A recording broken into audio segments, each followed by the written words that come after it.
Hello all! I know it's been a long time since I uploaded a video. Was not what I planned, definitely. I definitely wanted to be more consistent, but life and things got in the way of that, and then also I just didn't have very many video ideas at the time. But I am ready to be back and much more consistent, like actually posting a video every single week. Hopefully. But the first video I wanted to do was actually a video talking about To All the Boys I Loved Before, P.S. I Still Love You, the movie. This isn't like a review of like the movie and like criticizing like the movie and like being like critical of just the movie. This is more so a critique or review of the movie on how it compares and like actually tells the story of the book, because I am a huge fan of the books. I read them way back when I was in high school. So the first thing I will speak on as far as the movie is the obvious thing that even people who may not have read the books will notice, is that they changed the character of, or the look of the character John Ambrose McLaren, who was a very big role in the second book. In the book, John Ambrose McLaren is described as a blonde hair, blue-eyed, boy next door kind of looking guy. And they showed someone that was supposed to kind of represent John Ambrose McLaren in the first movie, and he didn't really, fit that description either. But they like completely changed it and put in Jordan Fisher in place of John Ambrose McLaren, which I was hesitant with. I'm like, because I get a picture of characters in my head and I want those to be like exactly what I imagine, which obviously isn't realistic, because like even with the first movie, Lucas is different. Lucas is also supposed to be blonde hair and blue-eyed, and obviously he's not. He's played by another black character, which I think is another one of their ways basically to have more diversity in the movies, which is great. But like, it's not that big of a deal, I don't think. And I kind of like was trying to have that same mindset of it might not be bad, because like Lucas, the person that plays Lucas, he actually does a really good job, I feel like, of kind of being that, kind of best friend or good friend to Laura Jean. And so I figured as long as he have that same, like all around perfect guy essence that John Ambrose McLaren had, it would be good. Which I think, honestly, Jordan Fisher did fine playing John Ambrose McLaren. That was the first thing that was different or wrong with the movie. I think overall, even just looking at how different the two movies are, you can definitely tell there's something awful with them. I think it's really obvious. I think even if you, again, didn't read the books or anything, it just doesn't feel like the same movie completely. Like, the characters are there and everything, but the essence of it all is just not the same. And I think they did have a different director. The first movie was really cute and like stuff, and this one, it just didn't have that same feeling for me, at least. I don't know if all of you all feel that way, but for me, it was off. It was not the same. So the next thing for me personally that was like really different and that I didn't like, that they kind of changed and rewrote in the movie, was how Laura Jean and John Ambrose McLaren reconnect and meet again and everything like that. So yes, John Ambrose writes her a letter back after he finally gets the letter from Laura Jean, and you see in the movie that Laura Jean is like, oh, I should write a letter back to him, and she starts writing a letter, but then she's like super sappy and romantic, and so every time she's like, ooh, it says crossing the line, and I have a boyfriend, so I shouldn't be saying these things, so I'm just not gonna send a letter back. And then you see like a few scenes later, they actually see each other in person because they're both volunteering at that nursing home, Bellevue nursing home. that's not how it happens. And so that's really annoying to me because I'm a person of detail. So like, if that's just like, it's not how it's supposed to happen. So how it happens is basically they both start writing letters back and forth. They basically become little pen pals with each other. They write like, I think honestly it was just a few, like 2 or 3 letters back and forth to each other.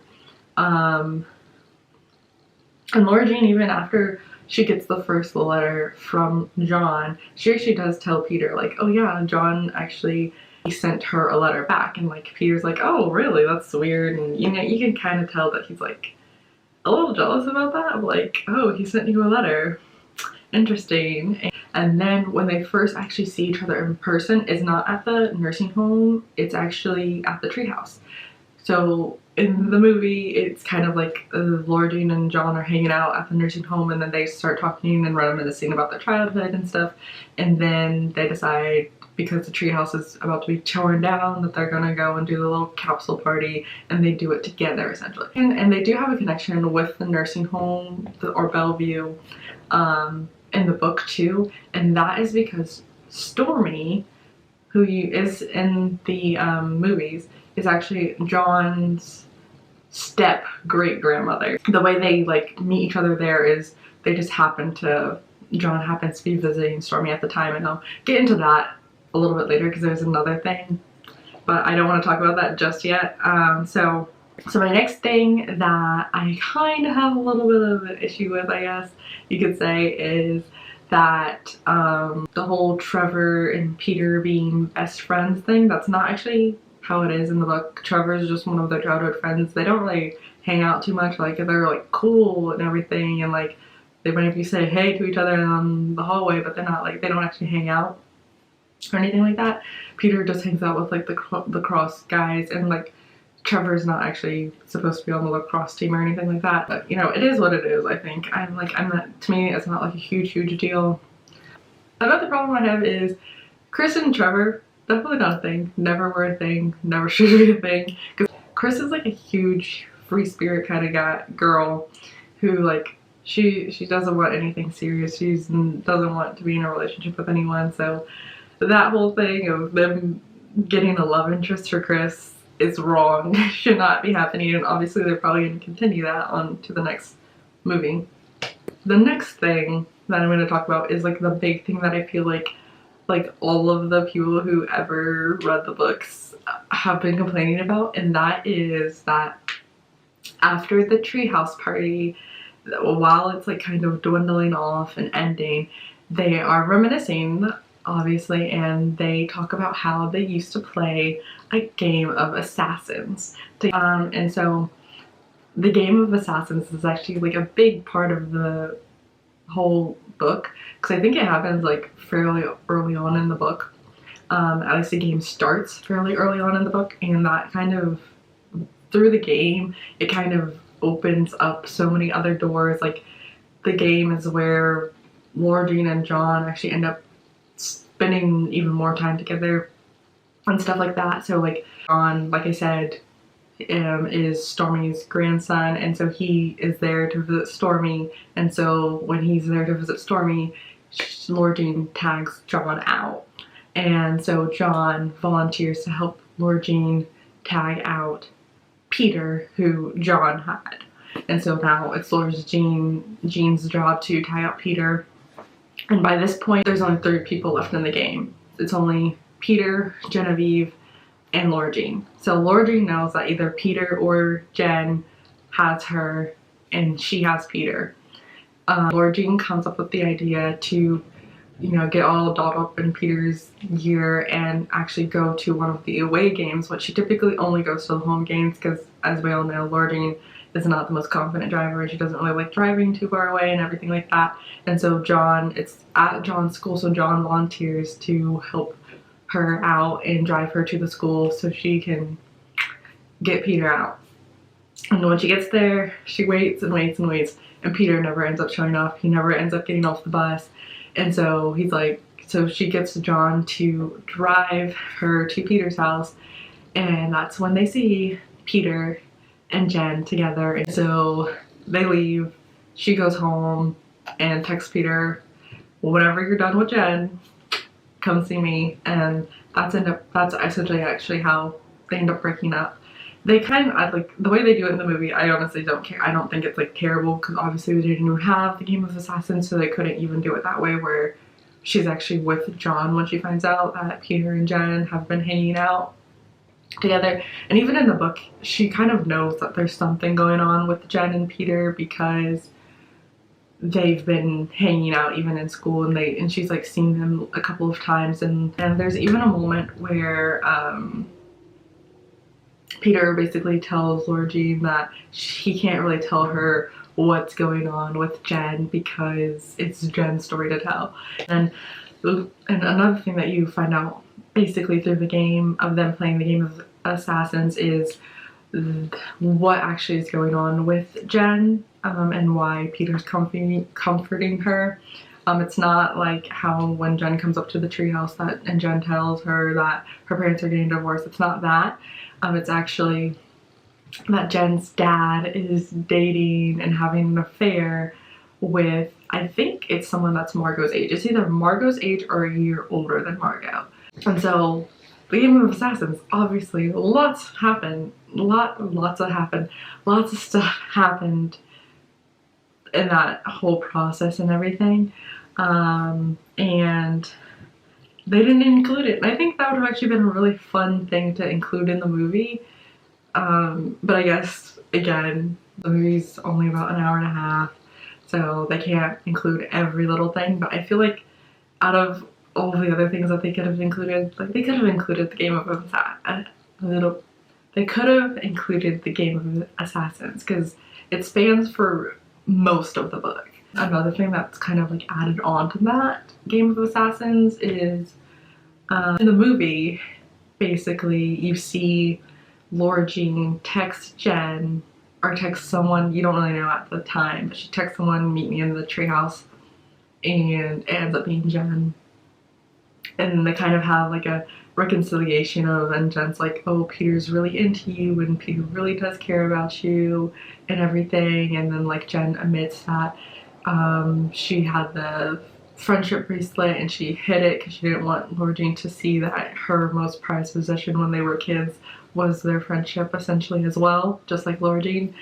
That's not how that ever happens. Like, the last scene you basically see in the book with Laura Jean and Jen is not great. Basically, it's kind of actually more so like the scene that you see in the first movie, in the bathroom, when Jen kind of yells at Laura Jean for kissing Peter. Towards the end of the book is when Jen basically finally admits to Laura Jean, the whole reason why I've been mad at you for all these years, and I've kind of like been mean to you all these years, and in my friendship with you, it's because of Peter, and I saw that you kissed Peter. And like Laura Jean's like, okay, that makes no sense, because that kiss happened literally when we were in 7th grade and you remained friends with me all through 8th grade. It wasn't until high school that you ended our friendship. And Jen, in response to that, is, oh, well, I wanted to rub it in your face that Peter picked me at the end. And then Laura Jean's like, well, I didn't even want to kiss Peter. Peter kissed me. Because that's another thing that's a little different in the movies and books. In the movie, they basically show that Peter and Laura Jean kissed playing Spin the Bottle. But actually, Laura Jean kissed John playing Spin the Bottle. And Peter and Laura Jean kissed when they were waiting. It was at the end of a party, and they were waiting for their parents to pick them up, and Peter just randomly kisses her out of nowhere, basically.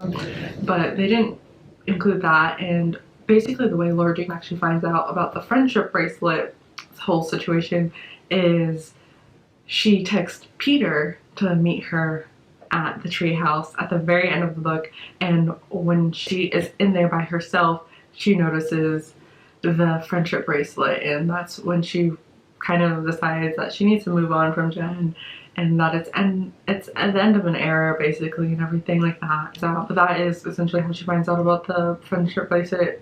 Jen doesn't ever admit that she cared about their friendship, really, or anything like that, but she goes and meets Peter at the treehouse, and that's when her and Peter reconcile. It's not like the cute little scene where Peter goes and meets her at the Bellevue dance thing. I think the movie kind of made it like a little bit more happier and cuter and sweeter with that and everything. But that whole scene and whole situation is all like, that's not how it happens. Because I feel like the way the movie ends, it kind of makes Laura Jean look bad because she like literally just got done kissing John and breaking John's heart, and then she goes after Peter and like kisses Peter and decides that, you know, they're in love with each other and everything. Basically, there is like a time where Laura Jean and John are like hanging out playing in the snow with each other, but that is when they're actually planning for the dance, and it starts snowing and Stormy's kind of conniving a little bit because she doesn't because John's like, oh, I'm a good driver, I could drive us home fine, because John's the one that drove them. And Stormy's like, no, no, no, no, you guys are gonna sleep here tonight. And so Laura Jean stays in Stormy's room and John stays in a other person's room. Obviously it's a nursing home, and so the older people tend to go to bed, you know, a lot earlier. And so I think they went to bed like at 9 o'clock, and like both of them are like, we're not tired at all. And they sneak out and they go and play in the snow and everything.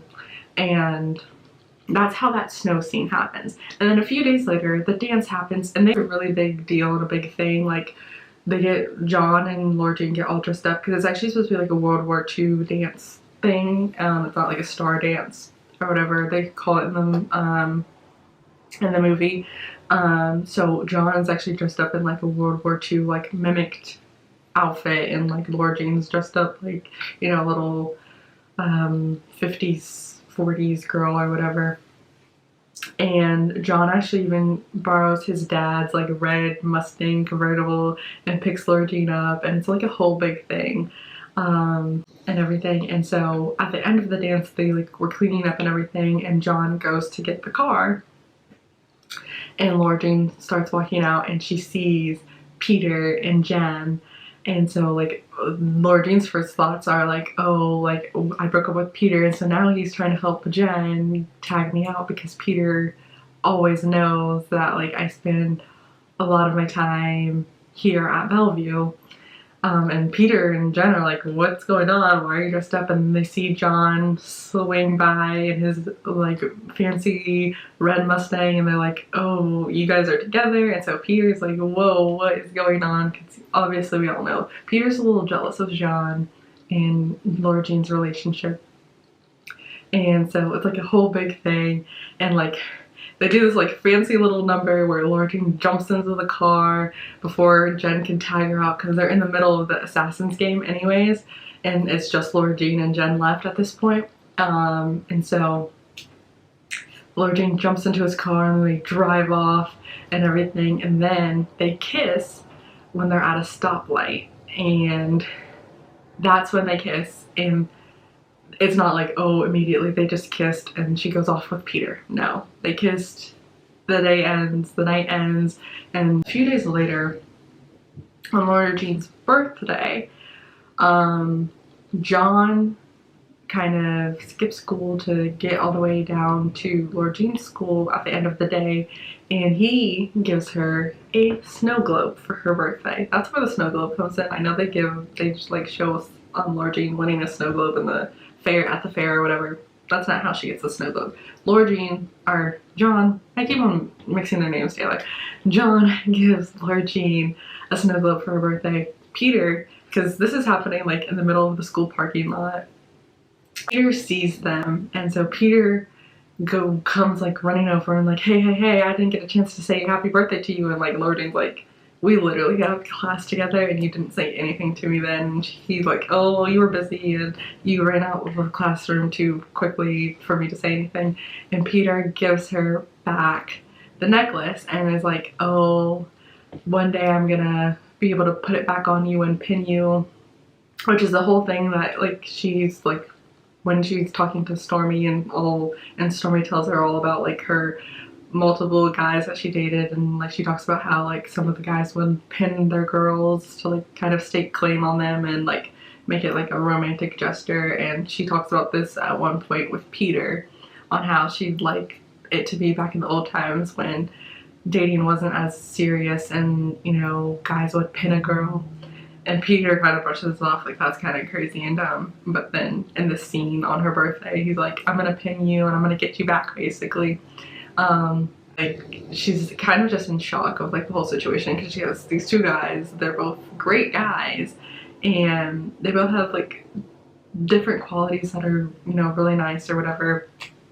And she like panics and she kind of runs off with John. And while they're in the car,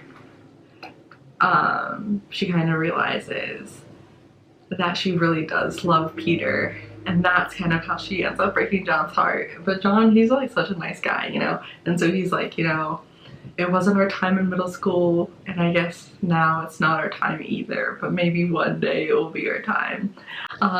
Yeah, which is kind of sweet. Like that's why it's like, you know, I wouldn't mind if she ended up with John. I mean, like I really want her to be with Peter, but you know, John's such a great catch too. That was a lot of stuff. Kind of to sum all of that up together, them kind of ignoring those, at least to me, like kind of like specific scenes where like specific things kind of happen and like play a major role and major part in the story happening. I just feel like that kind of loses some of the essence that was in the second book. I feel like they should have and could have included more of those things. Like I think they really could have and should have included the Assassin's game. I think that would have made like a nice little added part to the storyline and everything and made it everything a little bit more interesting. But at the end of the day, I think it was still like a decent movie. It's not like the To All the Boys I Loved Before where I would rewatch it 100,000 times. Like it's one of those things where if there's absolutely nothing else on and I've already watched To All the Boys I Loved Before and I'm like, oh, might as well just watch the second one too. That's kind of how it would be, rather than like me actually going out and seekingly watching the second movie. I'm really hoping that they can kind of redeem themselves a little bit in the third movie. I mean, I am really curious to kind of see kind of how they go about doing the third book. Thanks if you actually stuck around for the whole video of me talking all about P.S. I Still Love You, the movie, compared to the book. I hope you did enjoy it. If you did, you can give the video a thumbs up. You can also comment down below any of your thoughts and opinions of the movie and the book. And if you really liked what you saw, you can also subscribe to my channel. But thanks again, guys.